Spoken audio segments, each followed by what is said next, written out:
Welcome to the Business Vitality Podcast. My name is Catherine Cantey. I am the host and an executive coach.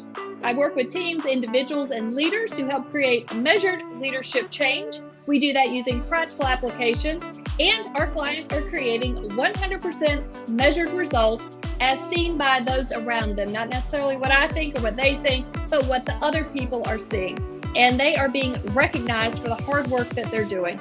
If you're interested in learning more about some of the work that we're doing, you can learn more at catherinecantey.com. I would love for you to subscribe to this show, to Business Vitality. This is my way to continue to pay it forward and share business best practices.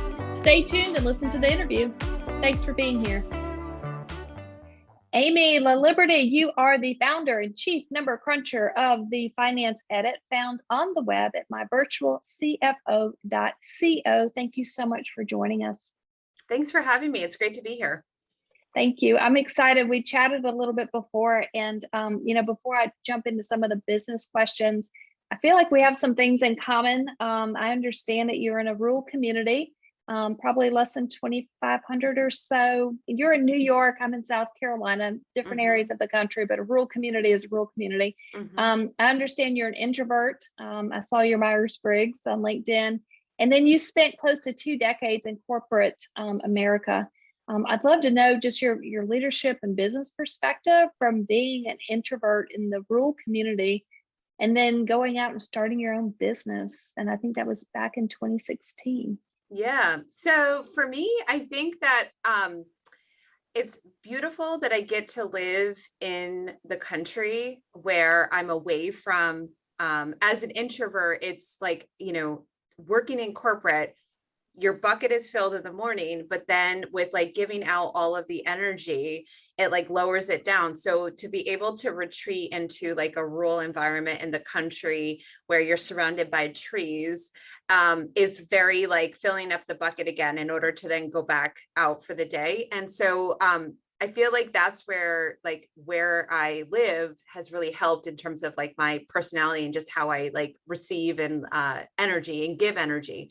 And in terms of working in corporate, it's really interesting for me because it wasn't until towards the end of my time in corporate that I started to really identify as someone who was introverted. I always thought that maybe I was an extrovert, but I think that it was because there's an expectation if you're in the corporate environment, if you're in a leadership position, if you're a management and like advocacy and everything, I feel like there's this energy that you push off that you're like an extrovert. So I do think that some of that is that I'm an introvert, but behaved sometimes like an extrovert in order to like do the job, create the results and all of that, which was always such an interesting give and take, if you will. Yeah, I can relate because I did a lot of training. I trained over 2,000 people during my first corporate experience, and I was grateful for it. And they just assumed because I could stand up in front of people and be able to talk and entertain, for days on end, that I was that extrovert. And really, I just want to get back to the hotel room at the end of the day to have that quiet time to be able to get some energy back in order to go back out there and do it again. And I appreciated the opportunity and I thought it was fantastic. I realized for me to get my energy back, I just needed to have some downtime afterwards. So it's funny that a lot of people, we have the perception that you have to be that extrovert to get the results. And it doesn't always happen that way. You can be an introvert. There's great books like Quiet that's been written that talks about all this good stuff. So I appreciate you saying that. And I love you being in a rural community. And I just think it's really important that we all know that we can all be fully successful in any of these communities, especially the rural ones. There's so much talent. And the second half of my corporate career was in the agriculture and supporting the rural communities. And there's so much talent out there, and it's a gift to be able to see it. So thank you for lifting your voice and being able to share here. Yeah. And I think that one of the ways that I think like the whole like rural and like what the types of businesses I work with, I think is very much like in tandem in terms of themes. Like I can certainly work with larger businesses, but I choose to stay and I work with businesses that are under that do under 5 million in annual revenue. Now, I know that that still may seem a lot to your listeners, but when you look at like the corporate landscape and the small business landscape, a small business is defined as like 100 million. So it's like a very like it's very definitely constrained down to that, because I honestly think that businesses that are $5 million and under in revenue are a huge part of that base of small business. And they are the ones that I think lack access to like really good financial strategy and management and all that. So I feel like it's such an aligned way for me to like take my skill set and apply it to a sector of the small business community that like really like can thrive with the type of skills that I bring to the table for them. That's fantastic. So I would love for you just to be able to talk about what you created, which is the Finance Edit Mhm. and your business. Do you mind just kind of talking about that a little bit more and who you're serving? Yeah, so I have two different ways that people work with me. The first way is one-on-one. So if you are a business who is in a position and want to outsource your finances, your bookkeeping, your CFO services, my company does that. So we completely outsource it. We work and we become a strategic partner for you so that we're able to get an understanding of how you like, what are your financial goals and how do we create that? And where are there the opportunities to make improvements? So we look at cash flow and all of those like finance like things that we do. And we also figure out like what is the like the employees or like how do you create a team and all, you know, all of that. So we work through all of that. That's on the one-on-one. And then the Finance Edit program is the way that I help businesses that are either just starting out or not quite ready to outsource their financial side of it. And what this does is it gives you like everything that I do with my one-on-one clients, it's all in there. So if you want to know how I create a bookkeeping system, it's there. If you want to know like what we do for like a CFO strategy session, it's right there. And the whole like in the mindset work that comes with scaling a business, it's there. And the whole purpose of it is that access to really good financial literacy is what you receive. And on top of that, when you decide to outsource your financials, you're doing so from a place of empowerment and not from abdication. So often business owners, they don't start their businesses in order to do the financials, right? It just becomes one of those things like, oh gosh, I have to do this, right? And so what I want to invite them to do is to embrace their financials, because I think once they understand the power of understanding your financials, you're able to create and set really great financial goals. And you're able to really define for you as a business owner, like what is enough and how you want your business to run and what is enough for you and what is like the whole spirit, if you will, of the business. And so that's what the Finance Edit does. And it creates that accountability structure. So you're not going in it alone. You come on, you have office hours so that if you're someone who's going to avoid doing their bookkeeping, you can come on and have that body double experience where like I'm there answering any questions or even just holding space for you to actually do the work. There's so much in that accountability of just that last piece that you just said. You're there in body and you're there to support them and hold them accountable. And gosh, isn't that the secret to most things in life? You need that accountability partner to kind of get you there, to show up, to get you to start thinking and being more intentional about your business and the decisions that you're making. Absolutely. I mean, I definitely can see that in non-financial sides of my business, that the accountability that I've crafted has really helped me show up in another way as well. Because I think we all have different like strengths that we bring to our business. And so I love the idea of being able to help clients with the thing that is the thing that they like the least is what I'm told most of the time. And you love it. And that's what we should do, is surround ourselves with these folks that have the strengths that allow us to lean into our strengths. And Mhm. if you're going into business, you're not always wanting to go into business, to run financials, but that's your whole Right. reason for being here, which is Right. exciting to be able to have resources that support that. Mhm. Um, what are like one or two signs that somebody should reach out to you if they're looking at at their business and they're just kind of like, I don't know. But I'm sure you see maybe one or two signs that are pretty common, and those folks are reaching out to you, and you're able to see some good results. Yeah. So mostly what it comes down to is if you are someone who is it's coming to the end of the year. I mean, obviously when we're recording it, we're at the halfway point of 2022. But if you're coming to the end of the year and you haven't done anything with your financials, and if you live in the US and you're going to have to file your taxes and you're starting to feel like I'm going to have to do this again, I've waited to the last minute, like that is a really good sign that you're lacking a system, you're lacking like the financial data to help you make informed decisions, not like use it as the only thing, but just to help aid those decisions. Like that is like a big sign. The other thing is that even working with one-on-one clients that are doing like $1 to $3 million in revenue, when I first talk to them, they say things like, "We're doing really well, but we don't understand why our bank account doesn't match how well we're doing." And so like that indicates to me like, okay, there's a cash flow situation here. How can we work together to figure out what's going on the cash flow perspective so that they're aware of it? And it could very well just be that like, in this case, maybe they have invoices that haven't been paid yet. But again, it could be so many different things, but like just having more questions than answers when it comes to your financials, like in any of those, if you identify with that, that's where working with someone like me with the programs that I offer could be really helpful. Love that. Okay, so you mentioned you have a few programs. I also saw online that you have a quiz. Do you mind just kind of talking about the quiz that you have? And I think you've got a wait list for a program that's coming out soon. Yeah. So do you mind talking about that?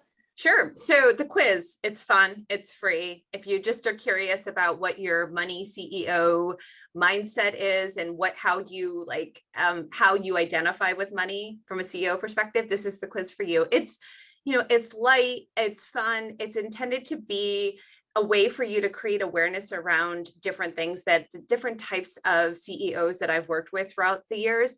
And so you answer the questions and there's 5 results and you'll be one of them. And it leads you into like just having a better understanding of like, what are the things that work for you as a CEO with, if you're someone who is a one-way CEO, like what are the strengths of that? What are the setbacks of that? Like, what is it that you can do to improve if you know that you're feeling the calling to make a change and to redefine your relationship as the CEO of your business? How can you do that from a financial lens? So it's really just a way to elevate the awareness and invite you to consider either just validating what you already know or consider changing the way that you do business, because there's not a right or wrong way to do business and to be like the person that manages the money. It's really about, is the way that are the actions that you're taking, do they align with the results you wish to create? And if they're not, then that's where like you can really start to question and define and decide if you want to redefine that. And then the Finance Edit program is the wait list. And that's the program that I just spoke about in terms of like, it provides you with like the whole, like a whole suite of different modules in order to get you from creating a bookkeeping system, helping you manage your money mindset and raising the awareness around that, as well as implementing a cash flow process for your business. And so all of that, and then it comes with office hours, it comes with quarterly rollouts of different workshops in order to help elevate it. And the whole idea of it here is to help you get from where you are now to where you want to be, so that you could very well decide, like, I love managing the finances of my business, I never want to outsource it, or you are like, I'm ready to outsource it. I've reached the point where I'm ready to hand this off. And you can then go through the process of bringing somebody on board to help you with that, or bring somebody in-house to do it for you as part of a team member. So it helps you really just get from where you are now to where you want to be. I think it's fantastic. And I've read somewhere online that you're managing more than $20 million right now. Yeah. That's coming in. Mm-hmm. Yeah. That is amazing. Congratulations. Thanks. Yeah, it's interesting because, I work with I identify my business on the one-on-one side as very boutique. I don't work with everyone. I don't work with, like, I have a very small group of clients that I work with on a one-on-one basis. And that's the intention is that, like, I know every single one of my businesses, my clients, I know what happens in their business. If I look at a financial, I'm able to see what's happening. And I love the fact that I can offer that high touch level, and it aligns with like what my personal goals are for like myself, for my family. And it's just serving a group of people who are doing amazing things and having great impact. So the fact that I'm able to take that and is wonderful. And I'm looking forward to doing that for the Finance Edit program as well. That sounds awesome. Tell me, okay, so when obviously you had a plan when you started this. Mhm. I know when I plan, I tend to say that I like to plan with the end in mind, like how are we going to get to that finish line? I'd love to know from your perspective, like how are some of the ways that you plan? You've been doing this for a number of years. You're going to roll out another program. You're continuing to grow, but you know what your market is. You know what Mhm. your needs are that you're serving. And so when you begin to think about planning, where do you start? Yeah, I'm like you. I start at the end. And the reason that I need to start at the end is that I think like the way that my brain works is I will go if I start and try to say, okay, here's what I think is going to happen and start from the beginning and go through. I will like it's like an off-roading experience. Like so I'm just like I always go to the end and say, okay, this is the destination. This is what I want it to look like. Okay, now like I can start working back.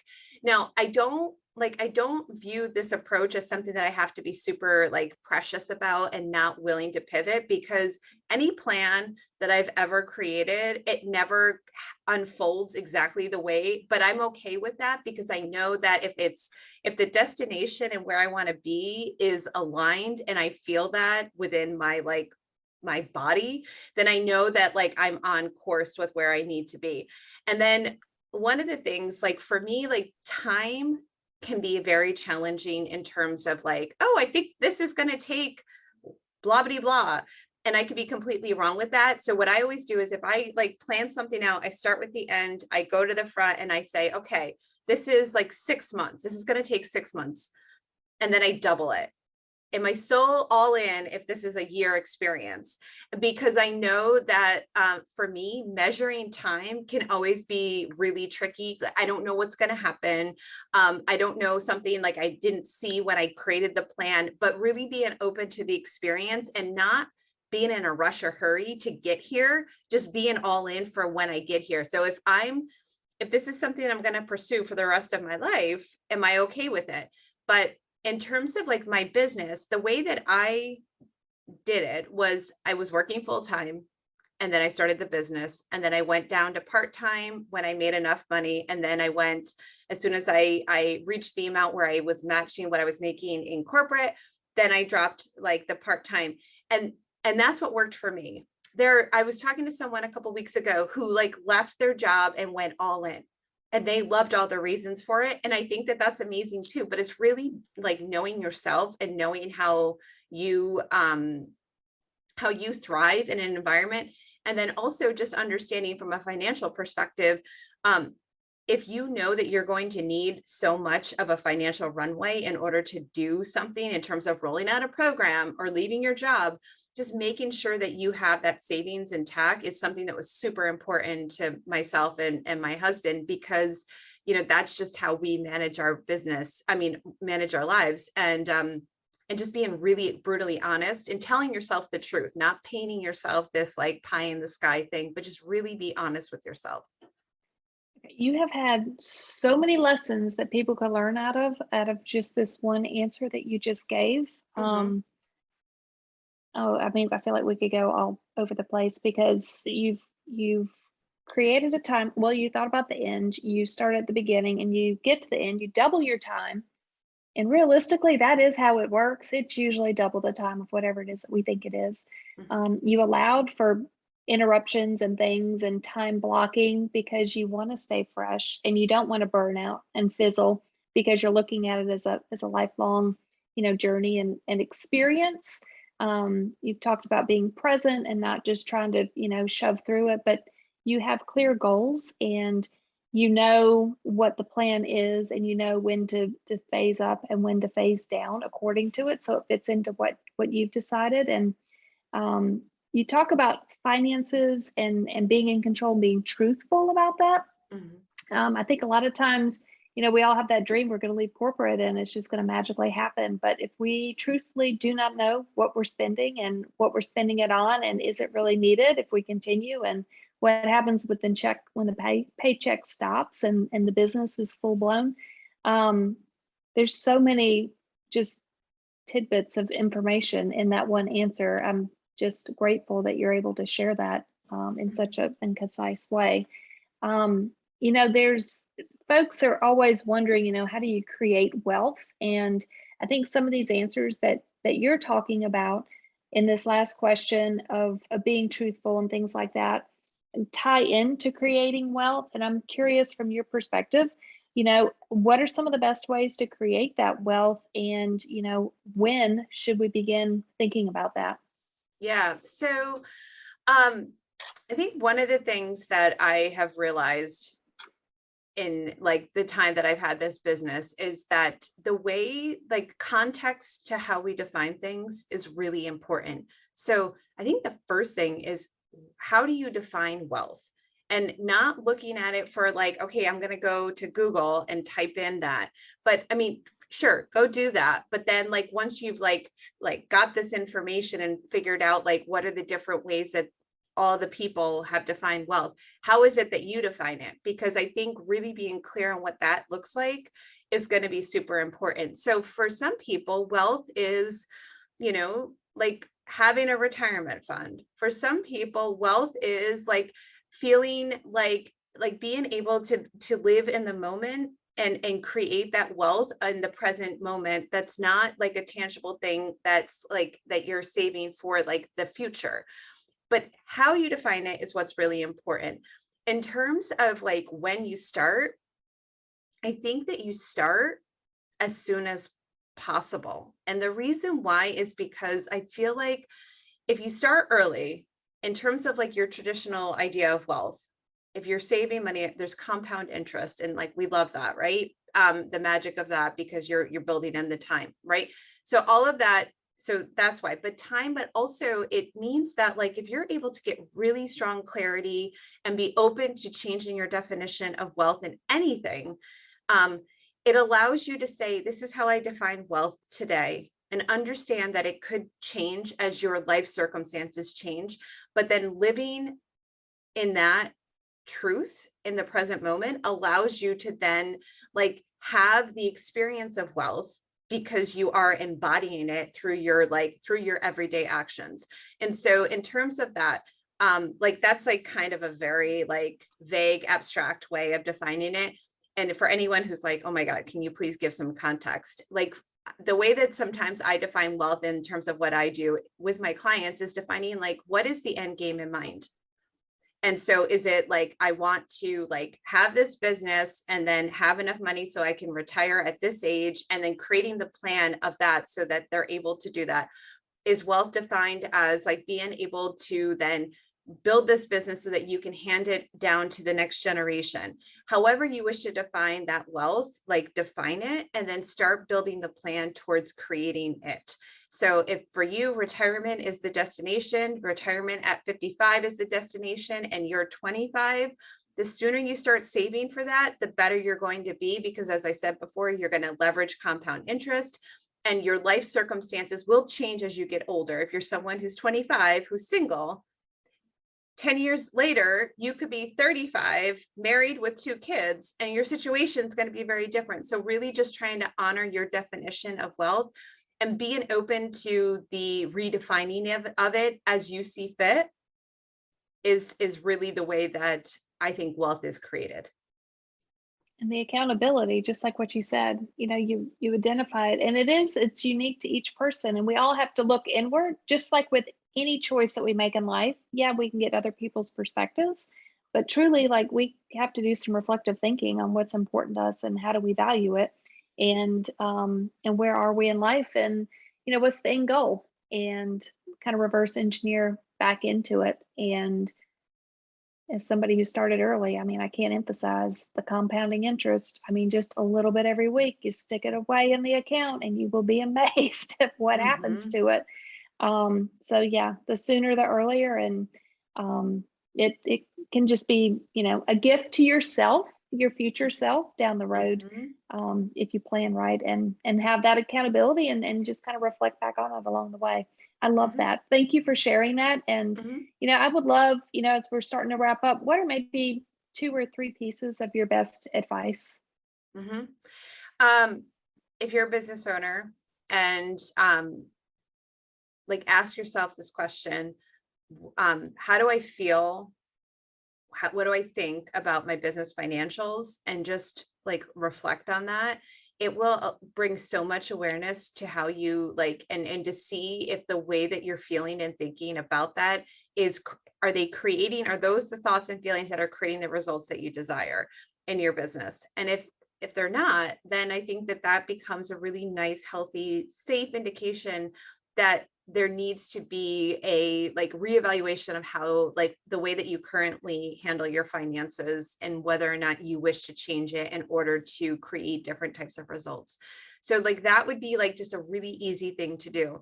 The other thing is to really like decide like do you want to create intention with your business financials, to the point of like, are you willing to have CFO appointments with yourself to review your financials? And then just exploring like what that could mean. And for me, the way that that means is like evaluating your like business, like your income statement. Do you know how much money is coming in? Do you know how much money is going out? Do you like those figures? And really just creating that awareness around it, is going to be really helpful for you to help define like any sort of future pursuits. And then the last thing I would say is, um, deciding what is your enough number. And what I mean by that is that I think so often the types of businesses that I work with, they are the reason that they have these businesses is because they have like personal, like family goals that fuel those pursuits.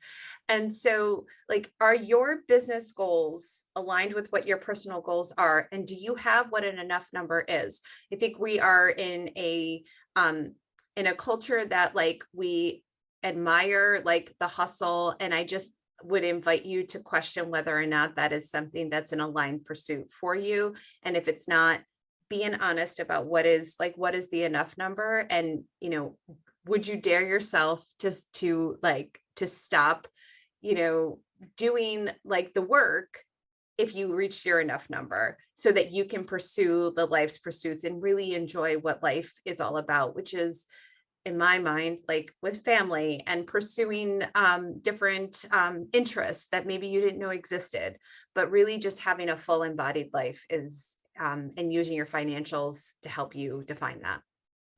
Amy, that's very well said. Thank you. If someone's listening and they would like to take the next step with you, what should they do? Yeah. So if you go to my website, my virtualcfo.co, you're going to see the quiz. So if you want to take that, go ahead and take that. That'll be fun for you. And then just if you want to get on the wait list for the finance edit, then go ahead and do that as well.